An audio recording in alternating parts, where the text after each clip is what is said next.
everybody. Good morning, good morning. My name's Nisa. I'm the co-host of Creative Mornings. We're stoked to have you here. We're stoked for Laura, our speaker today. Anita is sick today, and so I will be taking over intro duties, so bear with me because I've got my Michael Scott Plasma TV, if you guys have ever seen The Office, video screen, and so with that, I'm going to hold this, I'm going to put this on the chair, and then I'm going to just touch it, because I've got a couple things to say before I stop speaking. We want to hear our speaker today. So welcome, everybody. Let's raise our hand if this is your first time here. I'd love to see any first-timers. All right, let's give it up for our first-timers. Welcome, welcome, welcome, welcome. Second time or third time? Oh, look at this. Awesome. Oh, Jess.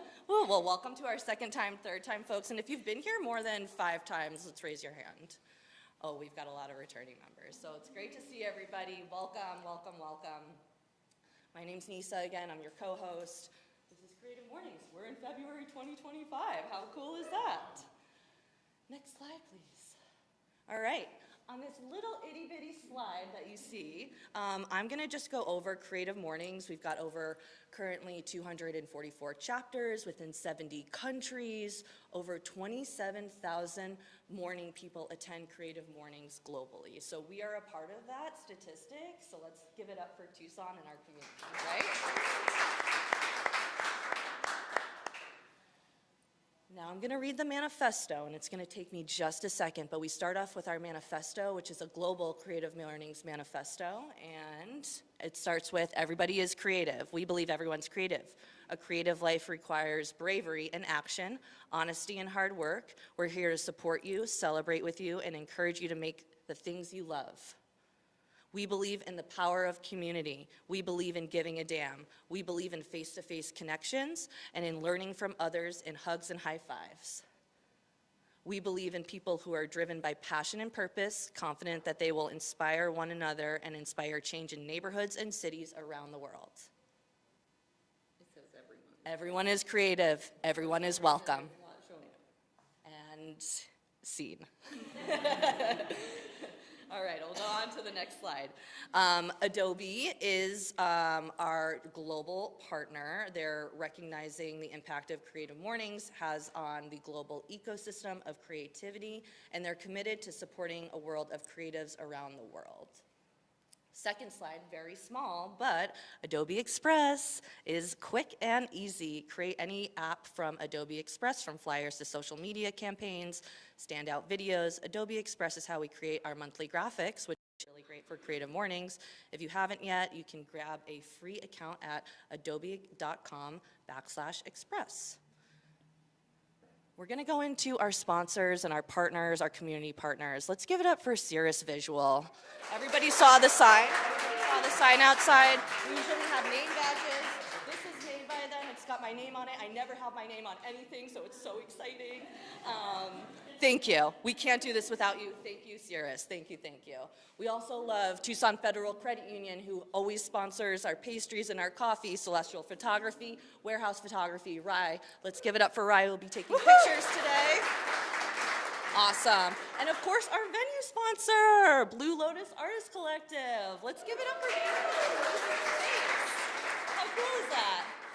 We've got some awesome gifts on Instagram that our friend Fabian and volunteer has created, so feel free to utilize that.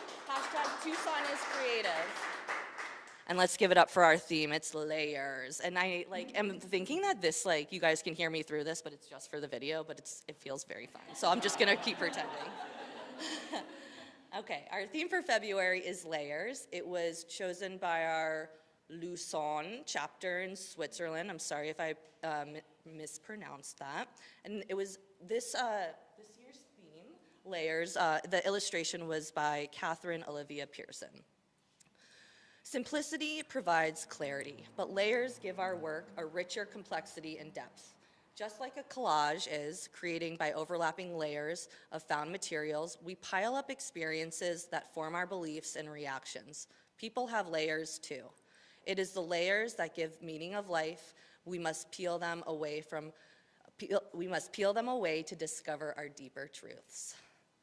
So layers is our theme, and our speaker is Laura Pendleton-Miller. So I will just give a quick, brief intro on Laura, and we're so excited to have her speak right after this. Laura Pendleton-Miller has over 40 years of experience in the financial services industry. After 13 years with major financial service companies, Laura started her own business in '91, currently incorporated as, and please correct me. Cerulean Financial. Cerulean Financial, thank you. As an independent financial consultant, Laura works with individuals, nonprofits, and small businesses to review their current financial situation, establish their investment goals, analyze their risk thresholds, and implement their investment strategies. Laura prides herself on good communication and client accessibility. Cerulean, thank you. Financial is located in the Mercado District in Tucson, Arizona, but Laura is also licensed in several states across the nation. Although Laura is not a native of Tucson, she considers herself an enthusiastic desert rat of long standing. She has worked to combine her love of family, community, and profession. Her community involvement has been extensive and includes chair positions at the Arizona Sonora Desert Museum, Tucson Pima Arts Council, and the Satori School. Her current passion for the Blue Lotus Artists'Collective, BLAC, a nonprofit gallery space, is dedicated to supporting and uplifting Black artists. Let's give it up for Laura, our speaker this evening.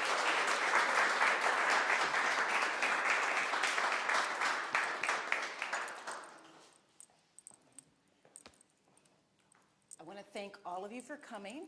We're always excited to have new faces in our space and get to share what we're doing. I'm going to start by reading because I get nervous in the beginning, and I'll have a couple sentences that help get me off and rolling and calm. So the whole concept of layers I thought was perfect for us. I've been thinking a lot about surface and layers, especially in the current political climate, and who pays attention to headlines and who goes a little bit deeper. And I've been thinking that at the surface of our society, the controlling class has defined who we as Black people are. They've systematically left us out of the history and are now on a mission to erase us and our contributions.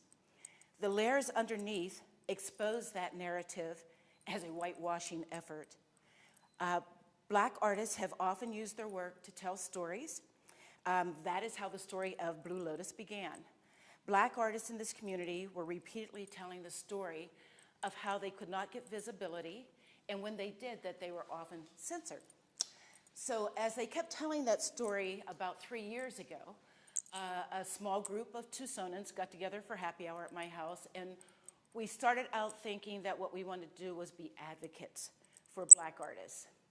And over a course of about 5 or 6 months and several meetings, and having one of the artists, and actually the artist who's represented here today, Willie Bonner, say, why do we keep waiting for them to want us? And Terry can tell you, it's like we virtually saw light bulbs go off over everybody's head and say, yes, let's just do this. So that was the point at which we decided we were going to open a gallery. And that would have been, let's see, if we're in 25 now, we had our first show in 23. So this was in 22 that we were just doing the planning. And we started thinking, okay, let's put some things together. Let's try to figure out how we're going to do this.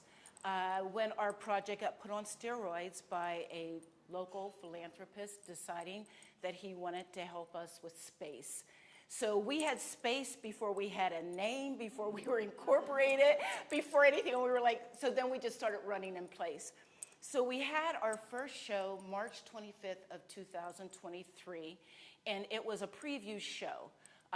We felt we've got the space, we want to do something, but to plan a grand opening, we need more time. So we started with a preview show that really fit the first layer of our mission, and that was visibility. So we had 8 artists in that show, 4 of them local, 2 from Phoenix, 1 from Seattle, and 1 from Burkina Faso. And it was showed a wide variety of things that Black artists are doing. And then we started to plan for our grand opening, which was November of 23.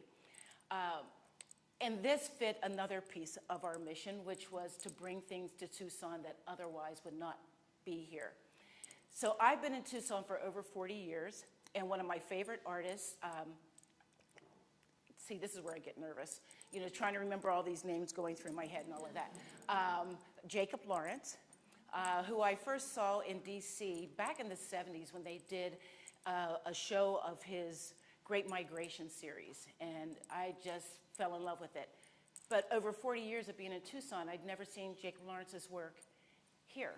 So as a hybrid, so we are a gallery, but we're kind of a hybrid because we do shows that don't always have things for sale. It's just something we think is important for the community to see. So I would remember thinking that I'd seen this show of his work called, see, here I go. Okay, I'm relaxing now. It is warm in here, but anyway. I'd seen this show called the John Brown series in a small museum back in Pennsylvania, in Loretto, Pennsylvania, Southern Alleghenies Museum of Art. And I thought, wow, you know, wouldn't it be great to bring something like that to Tucson? Well, what? At this point, we're a few months old. We're a small little nonprofit in Tucson, Arizona, and I'm going to go to this museum and say, you really should lend us your John Brown series. And primarily because I'd also found this artist in Tucson, New Mexico, named Nikesha Breeze, who had done this amazing series called Within the Skin. And this woman had been a performance artist, a dancer, but not a painter. But she started researching her family ancestry and her history.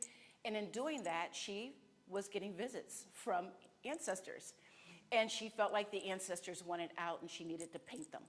So she went to get canvas. The canvas was too expensive, so she went to junkyards, found these closet doors, sanded them down, and did these paintings, these 9 amazing paintings on closet. And she had set this up in a manner so that it would be painted on the front, her poetry would be on the back. It was planned that these pieces would be suspended. And I just thought, oh my God, the layers of all of this. The pieces being done on closets like our closeted history.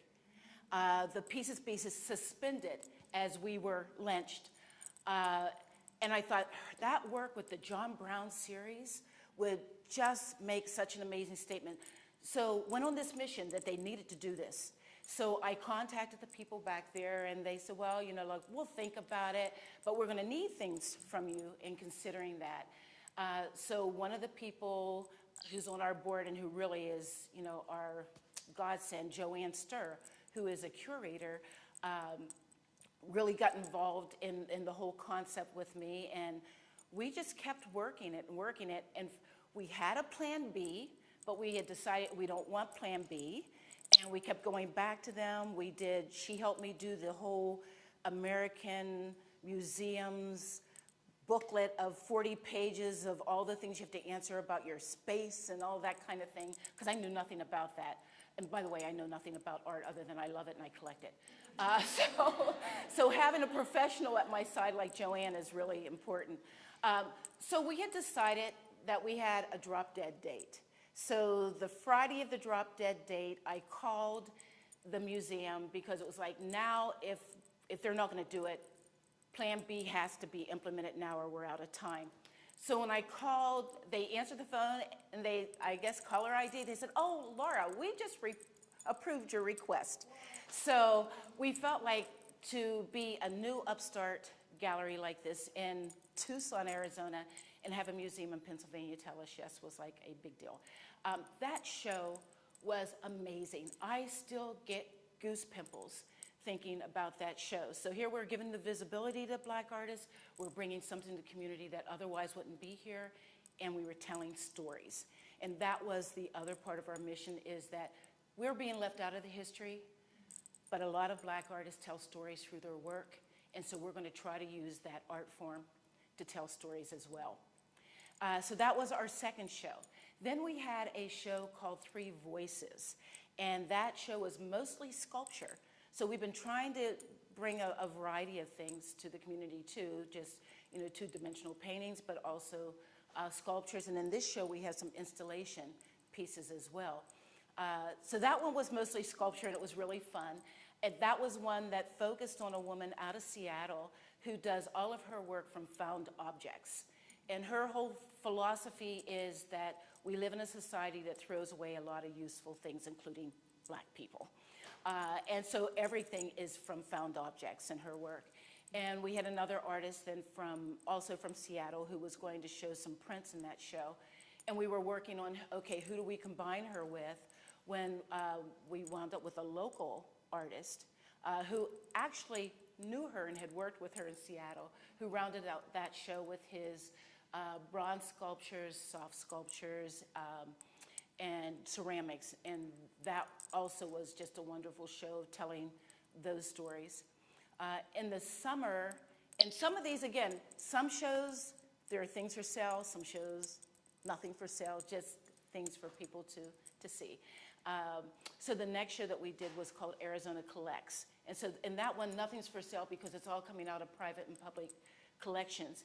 And part of our message in that was, yes, we want you to see this, but you know, some of these are living artists who are actually trying to make a living and stay in this community. So we want that message out there that, you know, support them, buy the work. So then we got really lucky again. And I want to say that there's something really weird and almost magical that's been happening with this, because a lot of things that I felt shouldn't happen, couldn't happen, shouldn't happen in the time frame that they did, seemed to fall into place. It wasn't just the museum in Pennsylvania, it was a number of other things. We then heard about this Black artist out of Oakland, California, who was Arthur Monroe, who was an abstract expressionist back when Black artists were not doing abstract expressionism, very much influenced by jazz music, and he died in 2019. His son was taking over, trying to preserve his legacy, both with his artwork and also with his mission of creating live workspace for artists. He had gotten the Oakland Cannery in Oakland to be converted into artist live workspace. That project is now really changing as the city sold the warehouse to a marijuana grower in Canada. And so the artists are being displaced. So they're trying to save that part of his legacy as well. But that show just left here, and it was really a fabulous show, and get to have that here in Tucson again. Nothing for sale, but something important we thought for people to see. So through all of those shows, what we've been trying to do too is build a lot of collaborations in the community.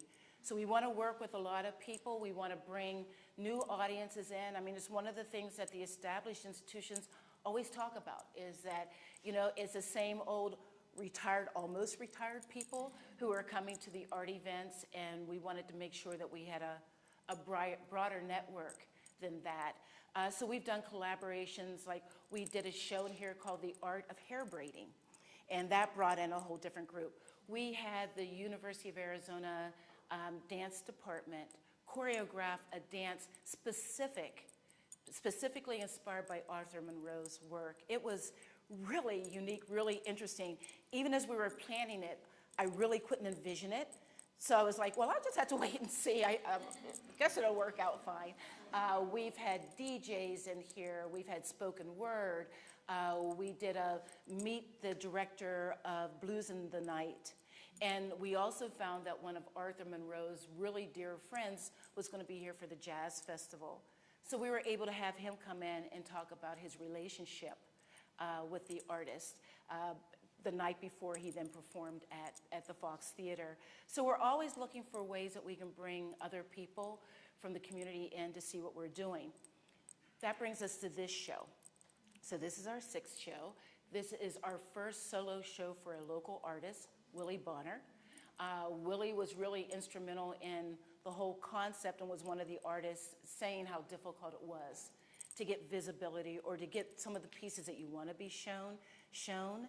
He actually did have some work at Tucson Museum of Art back in 2021 in a show called 4x4, 4 different artists. But even in that, some things that we're showing today, you know, were not in that show. And some of the installation pieces that you might find that are a little bit more in your face. So I hope you'll have time to really look at all of these works. There's some work in the back that I think is going to blow you away. But things like, have you seen my childhood? and you look at what all is in that crib, or you look at 4 girls skipping rope and then realize that those are 4 caskets, you know, or the work in the back, pre-existing condition, and see what that's really all about. Willie was also the person who gave us our name, Blue Lotus. And the Blue Lotus was chosen because it is a flower that's important in Africa, but it's also a flower that grows out of muck into great beauty. What I love most about this particular show at this time in our society with what's going on politically is that there is so much history in these pieces. There's so much information, and it's from the paintings and all the things that you'll find hidden in some of these works.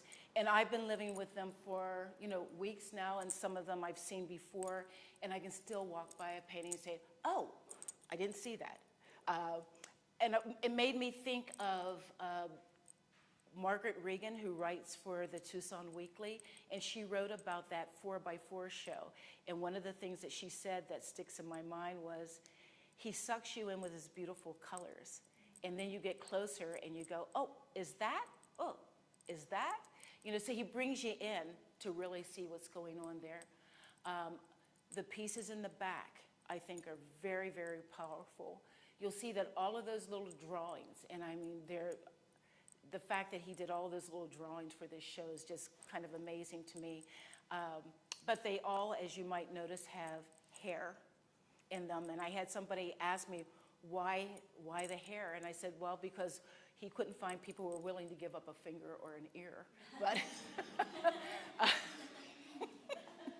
sick humor, I know, but and you'll see that in this piece. It's called, you know, multi-generational wealth, you know, and that multi-generational wealth for some in our society came at, you know, the detriment to other people in our society.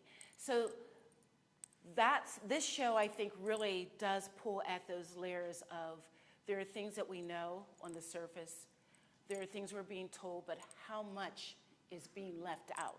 How much is being left out of that history? How much do we not know? And even as I go through some of these things, and you know, as a Black person going, I didn't know that, or I didn't know that person's name, or you know, how could I have not known that?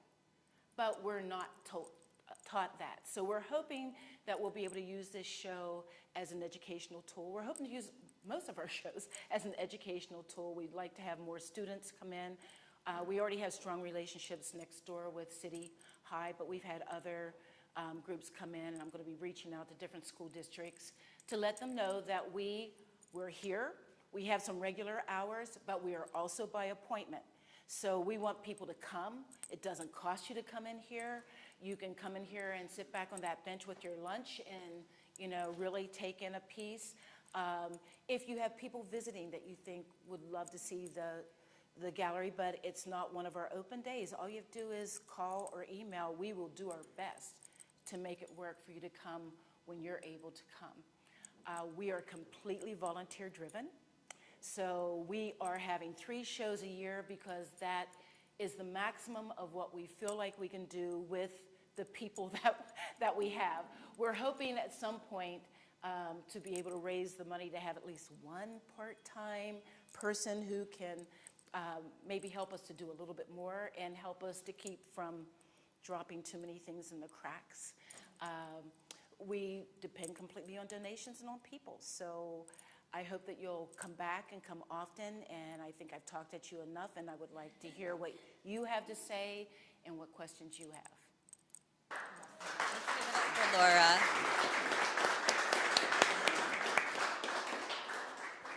If anybody has questions now, we can take that. If anybody wants to talk to their neighbor and talk about questions.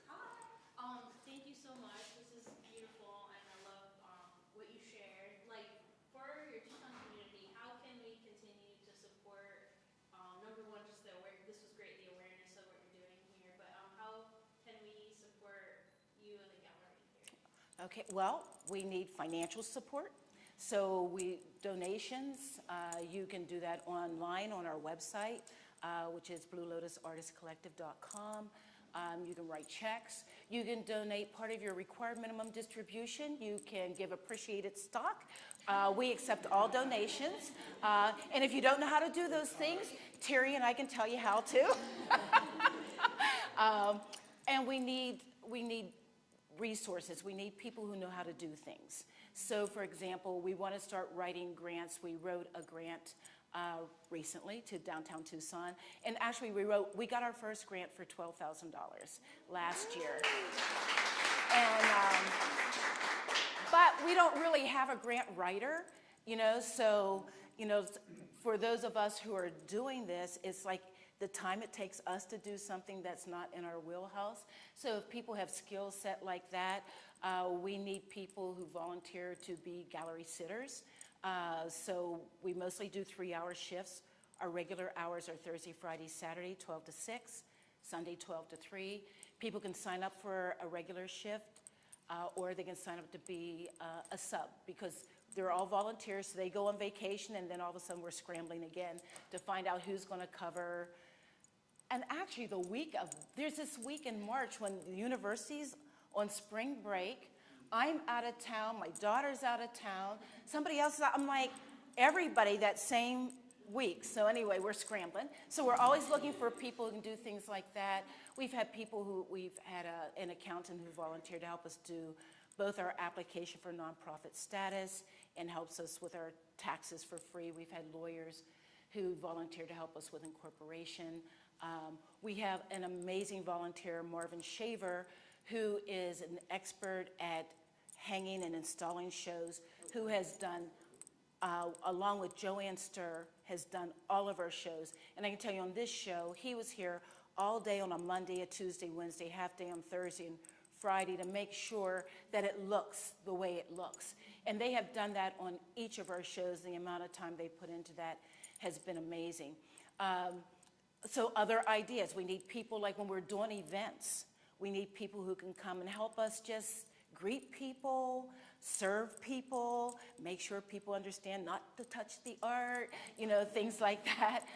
So we're always looking for resources, human or financial. And then we're looking for people to get the word out. So any publicity that we can get anyway. We've had some articles. Now it feels like they were long ago, and those people should come back and do new ones on us, because we've had Tucson Lifestyles, we've had The Weekly, Arizona Luminaria, Southwest Contemporary, but those things all happened when we started, and so we need to be reminding people that we're here. So anywhere you can tell people that we're here, we exist, and we have some other really great stuff coming that we're working on. So our next show after this, we're going to have a high school student, be a guest curator to do a student art show. Yeah. So, yeah. So we want to get the kids involved as much, as we can. We want to supply opportunities for it's hard to get experience in the art world, so we're an opportunity too for people to get some experience who might not otherwise. We have a student from the university now who's interested in that. So she gallery sits, but she comes to all of our events and talks to people, and she comes and watches installation. We're real careful about letting people handle any work, so that's always left to Marvin and Joanne. But for somebody to see the experience of what happens, installing or in taking down a piece of art and how you handle it and all of that. So thanks, Julie. And what's your social? Because we have a lot of people that connect people. What's your social handles? It's BLAC, BLAC.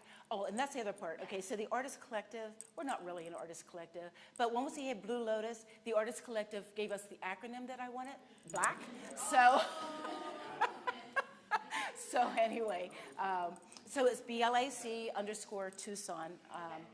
Terry, what are we on Facebook? Blue Lotus Artists'Collective. Okay. See that, when you talk about needs, I've never had a Facebook page. I know nothing about social media.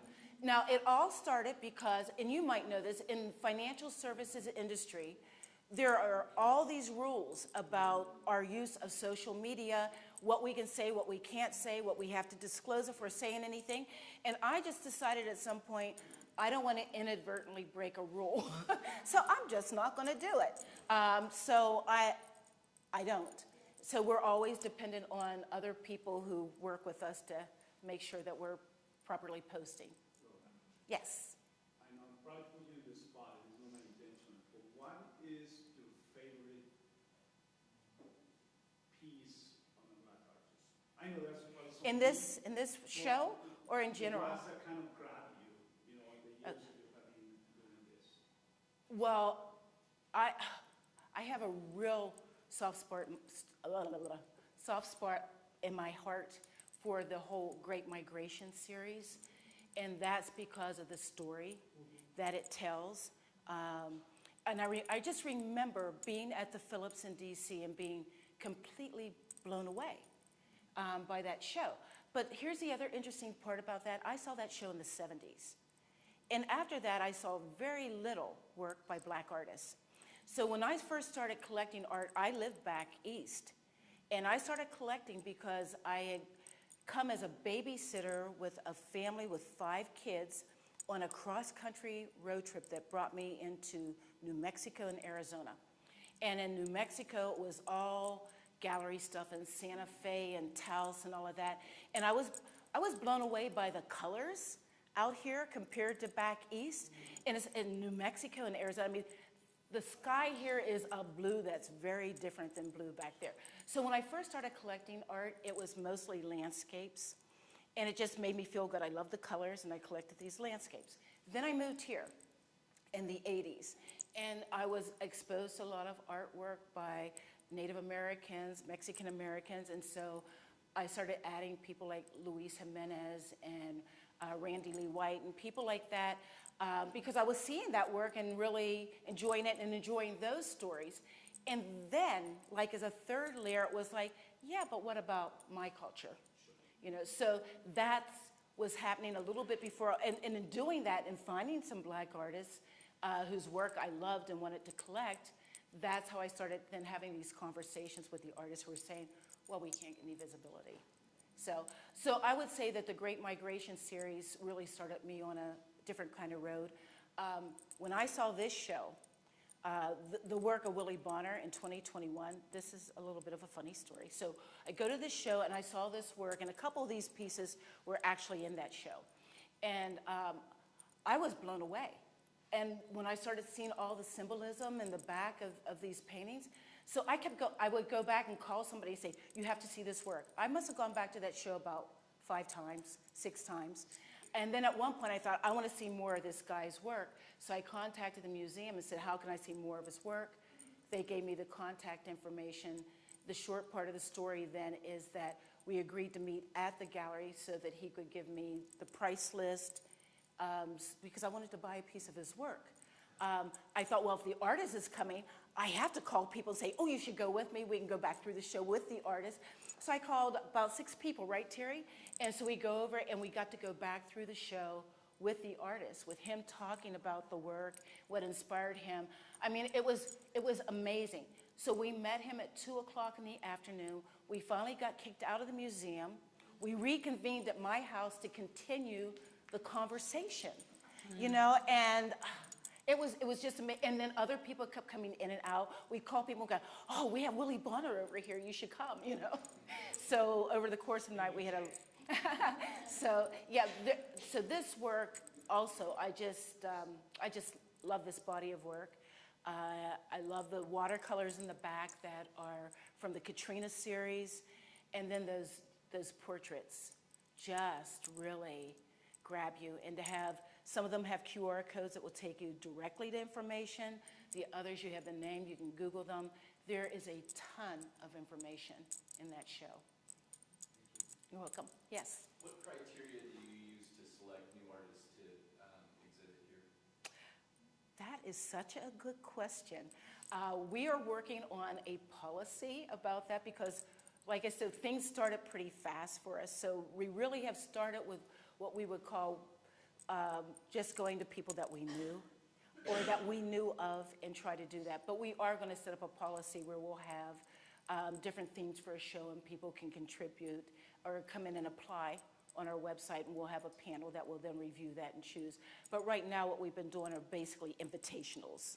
So it's been, we know something that we think would be great to have in the community, and so we're going to go for it. But now that we're going to start, hopefully, to have a little bit more time to plan out even further in the future, we want to bring in things that we don't even know about. Yeah. Yes? I just wanted to thank you for bringing fine art and contemporary art to downtown Tucson. I've been here long enough to watch the dinnerware went away a long time ago, but recently there's been galleries that have gone away or moved away. So to bring it back to our awareness, I think is really awesome and great benefit to downtown Tucson. To remind me one more time, your open gallery hours are Thursday through Thursday, Friday, Saturday, 12 to 6, Sunday, 12 to 3, or by appointment. Right. I'm going to stop back. You'll Okay. make my Good, control. good, good, good. Thank you so You know, and if anyone ever tries to make an appointment and you don't hear right away, don't at all be nervous about calling again or bugging me. Because this is part of what falls through the cracks when you're completely volunteer operated. And so you're saying about our situation, about how we select. There was an artist who apparently tried to connect with me through some form that I don't pay a whole lot of attention to most of the time. And I missed it, whatever way, I missed it. She came to one of the programs we did in January, because we had the MLK celebration with the ATC people. And she said, well, you know, I sent you an email like months ago. And I didn't hear back. You know, and all you can do is apologize and try to make it right from there. And in the meantime, I wound up going and doing a studio visit with her a couple weeks ago. And we will find a way, you know, to do something with her in the future. But I'm just saying that there's no excuses. But when you're completely volunteer-driven, things do fall through the cracks. And so I hope people will forgive us when that happens and bug us. You know, so don't think we're not interested. We just missed it. Please come back. I have a question. You have such a financial brain, right?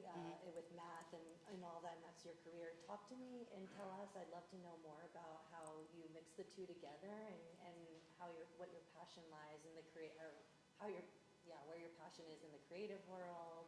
What does that look like? Well, that's really interesting because people knew that I collected art.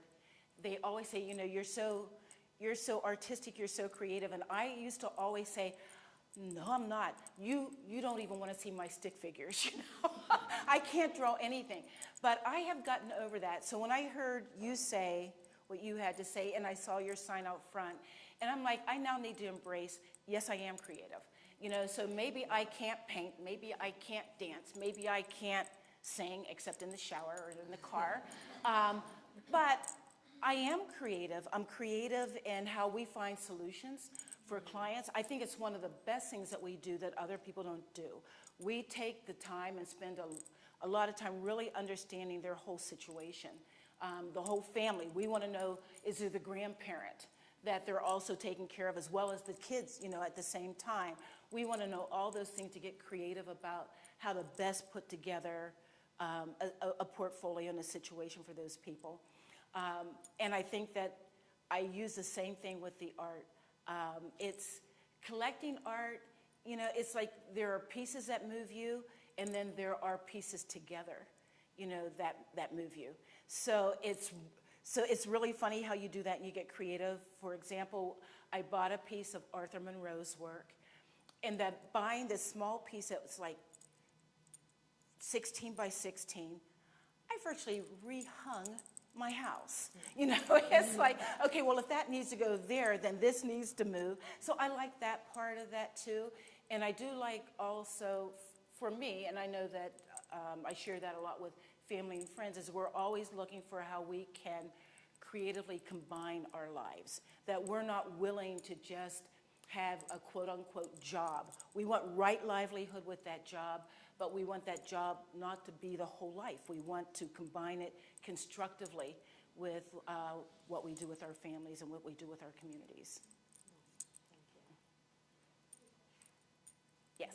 Are you exploring relationships and partnerships with the Black History Museum in Washington, that being able to be a recipient of some of the overage products that they have State. And additionally, looking at affording opportunities for the population of Haitian artists that are here working throughout the country. I represent a guy named Christian Michel who got a Pew grant. The first Pew artist grant went to him and 20 other people. And he has walls of art that would gladly find a place here. We're interested in all of those things. If you have a connection at the museum, at the African American Museum in DC, would love to have that connection. If not, you know, there are things that we will be exploring there. We're now looking at a project, we're trying to figure out how to do one that currently is a show that's in Denver. One of the ideas that we've been working on for 2 years is a thing called the Black Mexicans. Because we heard this story when we were down in Costa Chica a couple years ago about the whole thing with Costa Chica and the black population of Mexico and what happened there. We've talked to the people at the consulate here. They're interested in working with us on that. So it's been the idea, and we've been trying to figure out how to make that one move forward. And then we found that there's a museum in Denver that had the same idea, and they actually have actualized it. So now we're looking at, do we do our own thing and curate our own thing, or do we try to see if there's a collaboration that we can do with them to bring their show here? Exactly. Which you can do that will empower your facility and enlarge the population that seeks out this opportunity. The more kinds of collaborations Right. you can develop with others who are like mind and intention, I think will empower this facility and bring audience to it. And the idea of Haitian art, that's another area that we're interested in. We have the African Village that comes here for the Gem and Minerals show every year. And one of those artists stays with me, and another one of the artists from the African Village came to visit the gallery yesterday. So there are things that we have, yes, is the answer. We're interested in all of those things. Partially, it's a matter of resources to make these things happen. You know, whether it's people with connections who can help, you know, connect the dots for us and help things happen, and then part of it's financial. So far, we have done all the stuff that we've been doing on about $20,000 a year, you know, and most of that's going to shipping. You know, so when we're bringing things in, shipping, insurance, you know, so a big goal right now is we simply have to make the time to raise some money. You know, at the forefront was the time that we have and that have slotted has been just so clearly focused on getting quality shows up on the walls. But now if we want to keep doing that, we just really have to have some money to do that. So we're going to really start looking at where all the grant opportunities are and who are the people in the community we should be approaching to help fund us so that we can do that. And with that part-time, at least part-time, gallery director, I think we'll have a little bit more time to explore some of those options. We accept ideas. So, and if you have an idea and you have a way that you might want to try to further that idea, the whole thing with because of a local person who approached us because their son, so these are people in Tucson, their son, a jazz musician, was friends with Arthur Monroe's son, who ran a jazz festival in the Bay Area. And so the mom here in Tucson connected with us and said, do you know about this artist? Because he's recently died and his son is now trying to get his work out into the world. You know, so we never know what's going to happen with an idea like that. So when you have them, we're glad to listen to them. Any more questions right now? Well, if there are no other questions, I hope you'll stay. I hope you'll really visit with the pieces. Make sure you see the work in the back. I hope you'll go to our website and look at some of the shows that we've done before to see what's been here. I have loved everything we've done so far, and I'm hoping to keep that going. And we'll stay as long as anybody wants to stay and look. So, oh, yeah, one more thing. We would love to have all of you on our mailing list. And so we have an iPad there for you to sign up so that we can add you to our mailing list, and I hope that you'll take the time to sign in so we can do that. Great, thank you. Give it up for Laura. Thank you, Laura. Thank you. Awesome. We're so thankful that Laura was our speaker this month and to have us in the gallery. And we do hope that everybody is able to, in some capacity, stay afterwards and see the art and explore and talk. And so just thank you again so much. We've got one more thing before we head out and start our morning, which is 30-second pitches. We've got a couple people signed up for this. Before we hit this 30-second pitches, I'm wondering, Laura, would you mind just standing in the middle? I'd like to take a group shot of everybody, if that's okay, just so we can post for social media.